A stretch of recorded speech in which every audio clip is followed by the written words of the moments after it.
In sports, the scoreboard doesn't tell the full story, but Netflix does. Stories about dads who happen to be world-class quarterbacks and a battle for the heart, soul, and direction of the multi-billion-dollar business of F1. Whether you're a diehard fan or you're brand new, Netflix has the stories for every type of fan. You can watch these incredible sports stories like Quarterback, F1 Drive to Survive, Untold, and many more now on Netflix.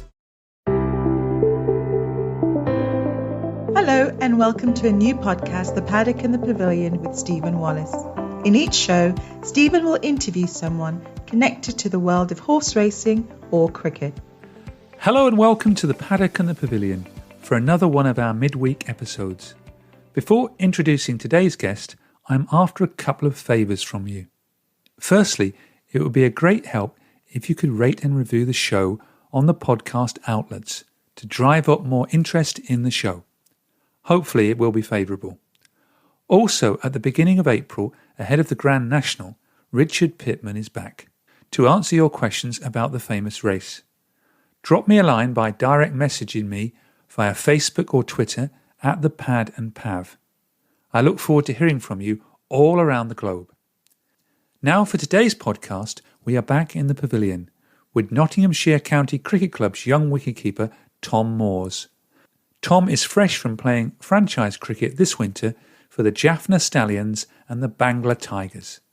In today's podcast, Tom talks about making his first-class debut for Lancashire, yes, the Red Rose, winning the Vitality Blast for Notts, taking over the gloves from Chris Reed at Trent Bridge, and the prospect of playing in this year's 100 competition.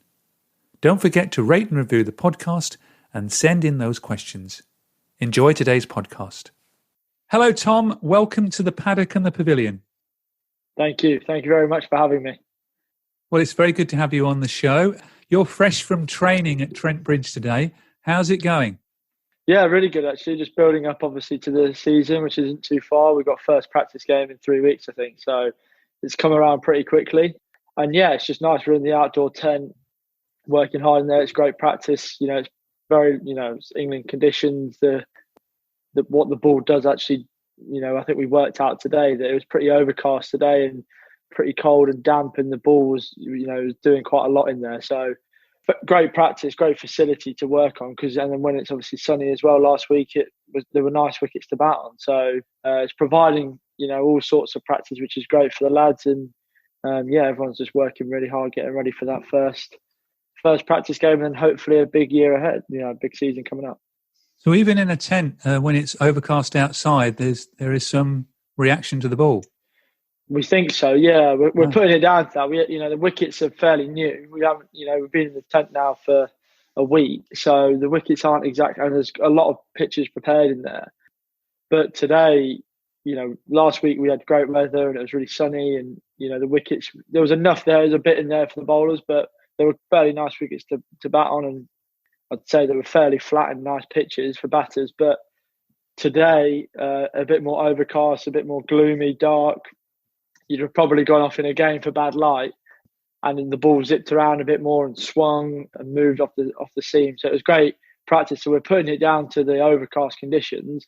Definitely played a factor, but that's the game we played, especially in England. We see that happen all the time in England. You bat in the morning session and it's really sunny, and the batters are, the batting side are putting on a great score, and they might be, there might be 80 for one or whatever. And you get into the afternoon session and the clouds roll in, and all of a sudden we see it happen so fast in county cricket, especially in England. You lose 3 or 4 quick wickets really quickly because the ball starts moving, and the conditions play a lot of havoc on the ball, and it starts to open up very quickly. So it's great practice actually for what you get in the season. Well, that's interesting. Now, you've just come back from playing in the winter in Sri Lanka and Dubai. What's it like sleeping back in your own bed at home?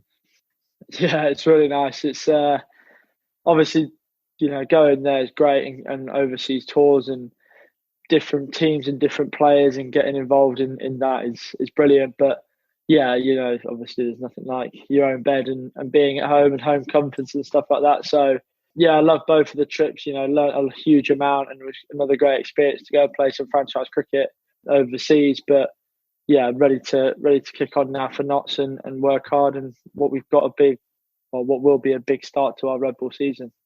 And is the living in a bubble, is it challenging? And what sort of things are you doing when you're not playing? Yeah, it can be challenging. I think, a lot of lads, but I personally played a lot of Call of Duty in my half time because there's not a lot else to do. So video games, I think obviously we all know Call of Duty is a pretty popular game at the moment amongst a lot of people. So I think, that was my go-to thing personally. I tried to get some sort of academic, a bit of reading, a bit of research on some certain things, and read a few books and try and do some useful things, because actually it's that sort of time you don't normally get that time presented to you quite as easy as it is at the moment, so we can take it for granted. So I tried to, amongst obviously playing a lot of Call of Duty, I tried to find a bit of time to do something sensible and do some research and reading up and listen to some podcasts and stuff that can benefit and help you learn. So I tried to find that time to do that, but pretty much finding, especially in the quarantine periods at the start of the tournament, it can be pretty boring. And do you think that England players in particular, or any of the people like yourself doing franchise tours on a regular basis, you can get bubble overload and people really need to be looked after? Yeah, definitely. Obviously, I think we've seen it with some people having to go home and have a bit of a break from it. I think it can get quite, pressurised environment. If you haven't got them distractions of, if you're not playing necessarily in teams and you're not always, that's quite a nice break. The game can actually come at a good time, and it's a relief to be out and about and playing and competing. So I think, for the lads who might be on, tours or overseas and not necessarily playing, it can get pretty tough. I can see why they would need to manage their time wisely, because you don't have that escape necessarily. You're pretty much playing from the training ground or playing the game straight back to your hotel, and that's you in your hotel room.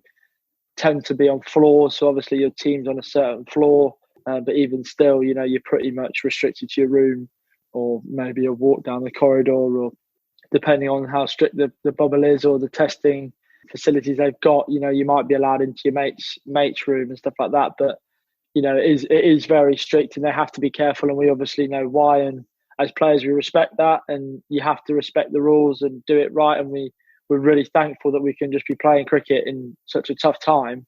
So that's ultimately, the main aim is everybody's safety and the public's safety. But it can be a challenging period at times. I can see why that is the case. Yeah, not very exciting, but obviously there's all us sitting at home who are very fortunate then to be able to watch you play cricket, which is great from our point of view. But going back to your own career, did you originally start playing cricket because of your dad? I don't think so. I guess you could say, I was brought up around the game, so I think it's a natural. It's all I've known since I was, since I can remember. Obviously, Dad played the game, and Dad's, coached the game and is still heavily involved in that. So I think, growing up, I was always around a cricket bat, a ball, around cricket players, ex-professionals, or current coaches now. Always listening into chats. So I think it just became part of me as a young lad, of something I loved doing. Every chance I could to get in the garden and play one-on-one bounce, or bat in the garden, and you made the side wall was out if you hit it on the full, and the back wall was 6, or whatever rules you could make up. I think that just became part of my childhood growing up, and used to going down to Hove and watching Sussex play. Obviously, Dad was coach down there. And then as, I got older, and he grew as well through his career, and, going overseas with England and watching them play on tours and stuff, it was just part of what my childhood, I think, and something I always wanted to do and always wanted to be, and just loved the game, loved every minute of it. But was the reason you became a wicketkeeper because your dad was? It wasn't actually. I started off as a quick bowler, a seamer, and then I didn't, probably made the wise choice. I didn't grow to be very tall. So, you obviously look at these fast bowlers now, they're all 6'3", 4", and tall, bar a few. So I think that was a pretty, wise choice. But I think it was, it was one of them natural progressions from quite a sporting family. Mum was a gymnast, and dad was a wicketkeeper and played the game. So I used to, we had a trampoline in the back garden. I used to love being really active, jumping on the trampoline and doing somersaults and flips and climbing up trees and flipping out of trees, and your classic sort of young lad who just can't sit still, really. So I think, and then I developed a game with dad just by messing around, where I would be on the trampoline and he would throw a ball and try and almost make a goal, but I had to catch the tennis ball and dive around on the trampoline. It was great fun, and I'd do it for hours. I think that was probably the start of, where my love for catching. I love diving around. I love being in the game, being active.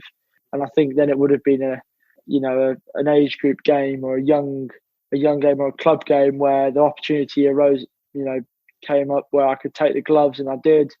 And, again, I loved it. I think, you're always in the game. You can impact the game. You have to, as a keeper, you have to, you drive the fielding team. You have to give energy.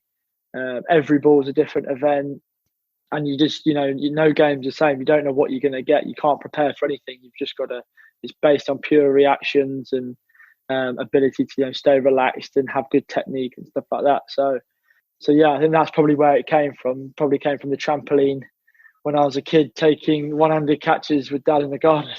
Oh, it was a good start. Anyway, you started playing for Notts Second 11 in 2014. You were their Young Player of the Year in 2015. And then you made your first class debut for Lancashire in 2016 when you were on loan. How did that come about? Obviously, again, it was a great opportunity for me. I was doing well in the second team at the time. I think I had a great week in the second team and scored a few hundreds, and I was sort of ready to make that jump up. But at the time, we obviously had Chris Reed, who's a legend of the game and a legend at the club, who was still playing. So the opportunity for me to play at Notts wasn't necessarily there at that moment, although it was going to be something that I could foresee in the future and hopefully take over Reedy and looked at him as a bit of a mentor. I think at that specific moment I was doing well in the second team, and luckily and unluckily, he's a good mate of mine now, but Alex Davies had an injury at the time, which presented an opportunity for myself as a young keeper to go there. They contacted and they gave me that opportunity, and obviously it was a real shame for Alex, but that time it was a great opportunity for me to have a taster, if you like, of first class cricket. I went there and everyone made me feel really welcome. Alex was great himself, making himself available, and was really great to give me some tips on different bowlers and just try and make me feel relaxed. And then went in there because it was a bit of a different experience, obviously making your debut for a club that's not your home club. Although there was, there's family connections at Lang, so it wasn't completely foreign to me. It was obviously a different experience, but to be able to go there as a young aspiring professional and keep to the likes of Jimmy Anderson, get what it feels like to keep to him and other great bowlers, Graham Onions, people who are we were playing against Durham, I think, at the time, and Ben Stokes was playing, Graham Onions was playing. So some great players were in that game, and to get a feel for that in my first game was obviously a great experience. You got 6 catches in your first game.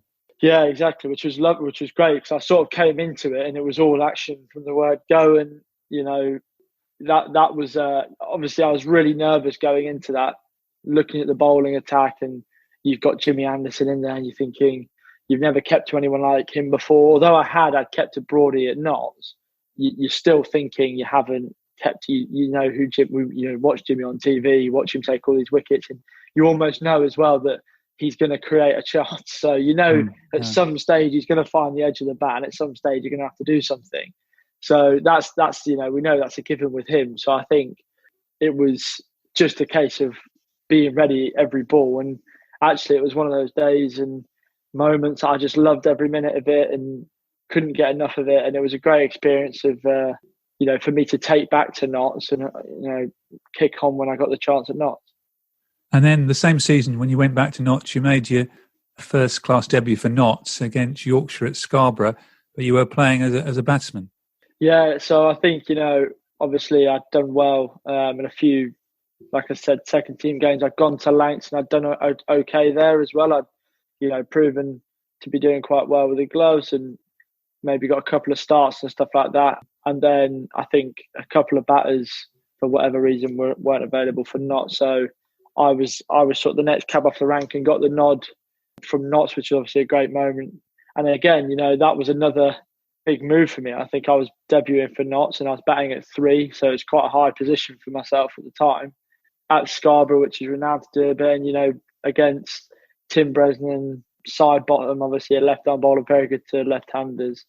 So, going out to bat against them and Yorkshire at the time was a great challenge for me to see where my game was at. I'd scored runs in second team cricket and I'd done all right there, but to really sort of get a measure and batting at 3 for a Division 1 county against Yorkshire was a great challenge for me, especially early on in my career. So I found that, that was a real learning curve for me. I learned a lot, and I had that quite sort of early on in the piece. It wasn't sort of a gradual build into first class cricket. It was pretty much, as a keeper, I was straight in keeping to Jimmy Anderson, and as a batter, I was straight in at number 3 facing Ryan Sidebottom.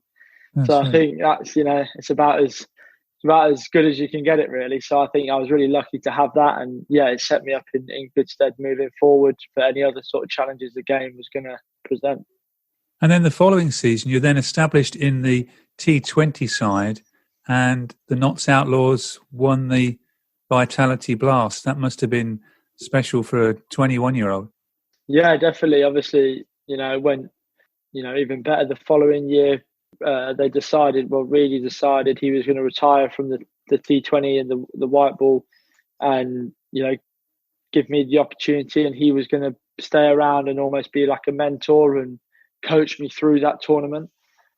So again, another real great mover for me as a young player to win my first trophy at 21 and learn from Reedy at the time, who was brilliant, and do a great bulk of work with him.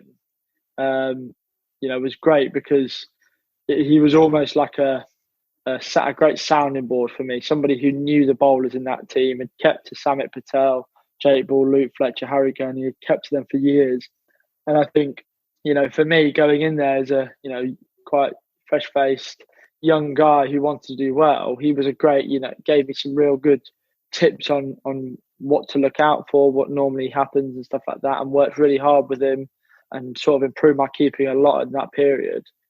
And it was a great to go on and win that trophy and get a feel for that and get, sort of off and running in the T20. And the T20 stuff was a brilliant moment and something again that was lucky enough to do it again. But it's obviously a great feeling and hopefully many more to come. Well, Notts have got a great record in the T20. But then in 2018, Chris has now retired and you're established in all 3 formats at Notts. You had an exceptionally good season. You got over 600 runs. You scored your first-class century. You must have felt really established in the side then.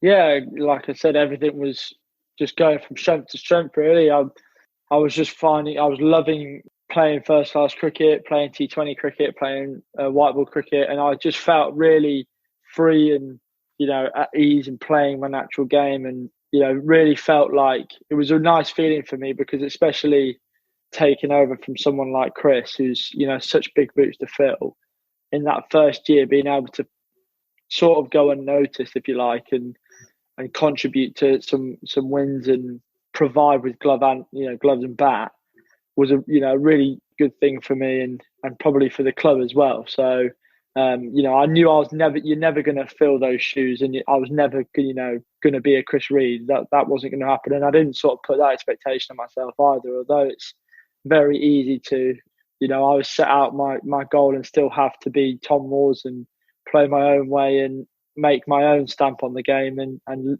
do as well as I can. So I think that was really important to me. But obviously, naturally, they have lost a big member of their squad. They have lost a captain, and Chris Reed, a legend of the game, and he's in the walls of Nottingham.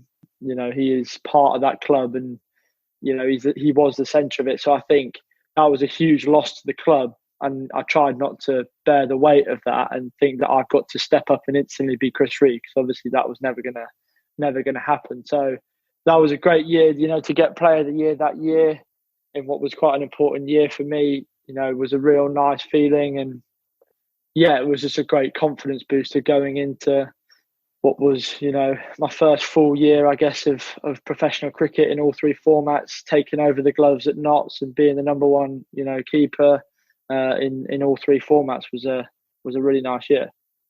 And then last year, which is obviously a difficult season for everyone, Notts won the Vitality Blast again on a sunny evening in October.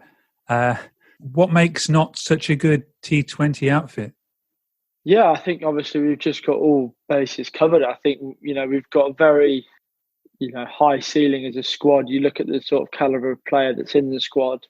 There's a lot of experience in there. There's a lot of, very good players who have played the top level of cricket all around the world. So we're very lucky in who we've got in there. And I think we've got very consistent performers. And I think that's what makes us so dangerous is we've got a lot of bases covered and a lot of people who can do the same role and a lot of people who can do different roles. So I think there's not much that you can throw at us as a team and we can't, we haven't got somebody to counteract it. I think, like last year we had Imad Wasim batting at 9, which, he bats at 6 for Pakistan. So, it shows the strength and depth of our batting in that sense that you can have an international number 6, an all-rounder who's batting at 9 for a domestic team just shows the calibre of players, obviously, in the likes of Ducky, Ben Duckett, Clarkey, Alex Hales, Dan Christian, Samit Patel, Steve Mullaney, people like that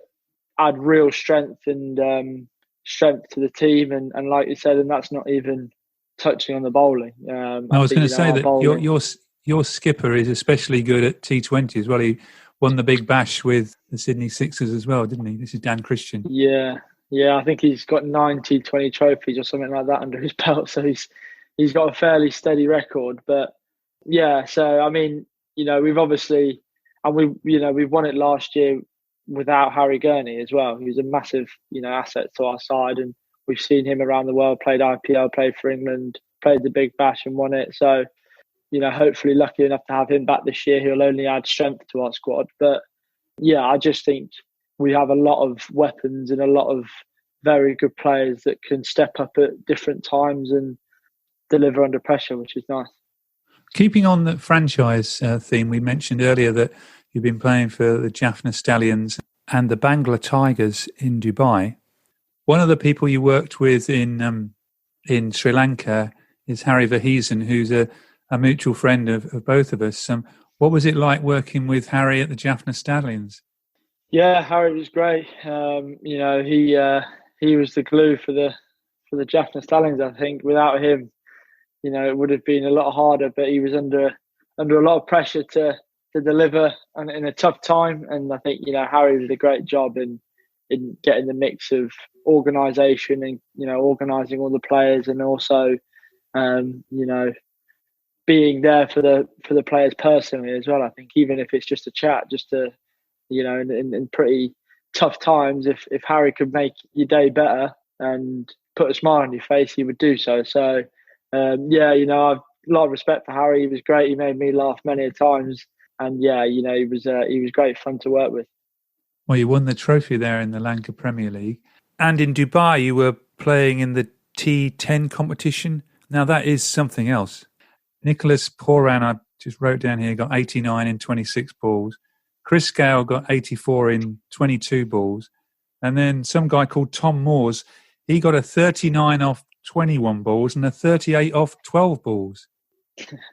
Yeah, it's obviously, it's a pretty chaotic format, the T10 stuff. It's, it's all fast paced. It's a bit of a highlights package. It's either 4, 6 or a wicket. So, yeah, it was great fun to play in. I think, you look at the likes of the way Nicholas Poran's playing at the moment. I mean, we've seen Chris Gale do it for numerous years now and different teams around the world and time again. If you catch him on a good day, he can win the game within a few overs. He's just so destructive. But I think Puran's really exciting to watch coming through. Obviously, someone who's really taken the T20 stage, white ball cricket by storm, and it's just doing power hitting and delivering like that so consistently. winning games for so many teams. I think it wasn't necessarily nice to be on the receiving end of him getting 90 odd 20 odd balls, but at the same time, it was a great, especially as a left-hander and quite a compact left-hander who could strike the ball. It was a great learner for me just to have the best seat in the house to watch it. And although you don't want it to be against you and it costs us the game, there was part of me as well that I wasn't real admiring what he was doing and in awe of how well he struck the ball that day. So I think, he's a phenomenal talent. And obviously, he's only young, so I'm sure he's only going to go from strength to strength and get better. And we're going to see more of him around the world. That must be the great thing about playing the franchise cricket, playing and learning off these other international players. Are you hoping to go back to these two places again next year?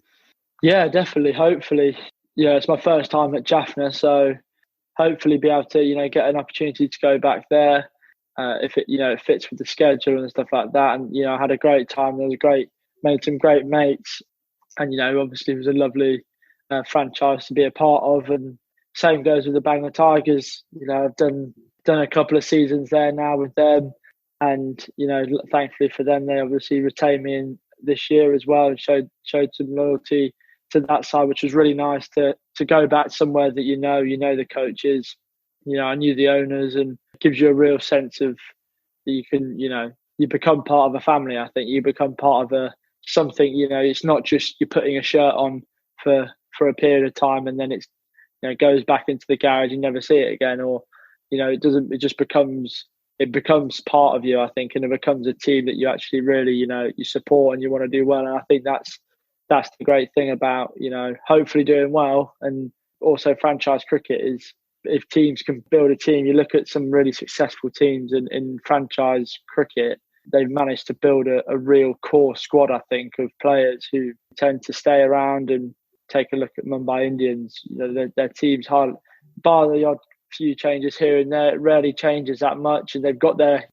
core players who have to deliver time in, time out, and that's part of the given of sport. You have to deliver your skill, otherwise, the ruthlessness of sport. You can't. There'll be somebody else who'll step in front of you. But I think definitely if you can have a team that can deliver a skill and be gelled together and become good mates on and off the pitch, it definitely that team chemistry can help go a long way to winning a trophy. I think I found that massively at Jaffna. Jaffna Stallions was. We had a great team chemistry from the word go, and we really gelled as a bunch of lads and made some really great mates. And everyone had time for each other off the field, which was huge in a tournament where it's so short to get to know people. I still keep in contact with some of the lads, even now. Even at this moment, still messaging them, catching up how they're doing and stuff like that. So I think that's huge credit to how the franchise ran their tournament and run their team for Jaffna. I think Harry has a great affinity for Jaffna, although you weren't playing in that area. He has an affinity for Jaffna. And I think as a spectator, if we get the feeling that people are staying at the franchise, you have more of an allegiance to a team with similar players rather than too much change. Definitely, yeah. So, and also next year you've got the 100 to look forward to because you've been drafted into the Trent Rockets. Are you looking forward to that? Yeah, I can't wait. Obviously, it's going to be. There's been a lot of talk around the 100, and I think it's something that we're really excited about. And coming, it's going to be. I think it's just going to be a great tournament to be a part of. Some real high quality players in there, and all the squads are look really strong. And just to be in and around playing with the best and against some of the top players in the world. I think that's going to be a great challenge and something I'm ready to take on, I think, and see how we fare. Obviously get to hopefully keep against somebody like Rashid Khan and, facing the likes of Jai Richardson at the moment, who's doing really well. Obviously, Jofra Archer, who, is one of our own, but, get to face him is always going to be a challenge. He's never easy. So I think, playing against those calibre of players is going to be really great and look forward to it. Well, you've got Joe Root playing for you as well and Alex Hales. Yeah, exactly. We've got obviously that experience in Alex and Joe, who Alex knowing Trent Bridge inside out and scored thousands of runs there and taken down many of bowling attacks. I think to have his experience at at the top of the order is going to be brilliant. And I think obviously Joe Root, you can't get a better rock in your team, can you? So I think having someone like him just as a sounding board for any player in any format, I think we're so lucky to have someone like him. I think he'll just bring a real positive, calm mentality to the team, and I think everyone can just learn off him. And I'll certainly try and learn as much as I can off him whilst sharing a dressing room. And another person you've now got is your new coach, Andy Flower, who's very experienced at franchise cricket as well. Yeah, definitely. Obviously Andy's, a few of us have worked under Andy before, which is nice. So we know him as a coach. Obviously he's got, a good relationship with most of the players. And his record speaks for itself. And I think obviously he's been around the world a lot now coaching different franchises. So to have his experience at Trent Rockets is brilliant. And, will only add hopefully to what we already have. And I think we all can't wait to get going and get together. Well, let's hope it's a big success both for the men and the women, because I think it's very important now after last season that the 100 is a success more than ever. And of course, we've got coverage on BBC television as well. Yeah, definitely. Should be really good. Well, thanks very much for joining me on the Paddock and the Pavilion. The best of luck for the new season. The best of luck in the 100 for the Trent Rockets. And thanks again to Harry Verheesen for the introduction as well. Yeah, exactly. Thank you very much. Thanks for having me. Obviously, it's been great. And thanks to Harry as well. The great man. Okay. Thanks, Tom. Thank you for listening to The Paddock and the Pavilion. You can download the show on Apple Podcasts, SoundCloud, Stitcher and Spotify. Follow us on Twitter and Facebook at The Pad and Pad.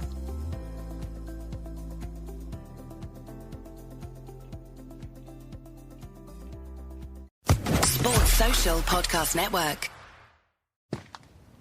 Taking charge of your future starts with taking the first steps. And saving up to $30 a month on Cox Internet with the Affordable Connectivity Program makes those steps easy to take.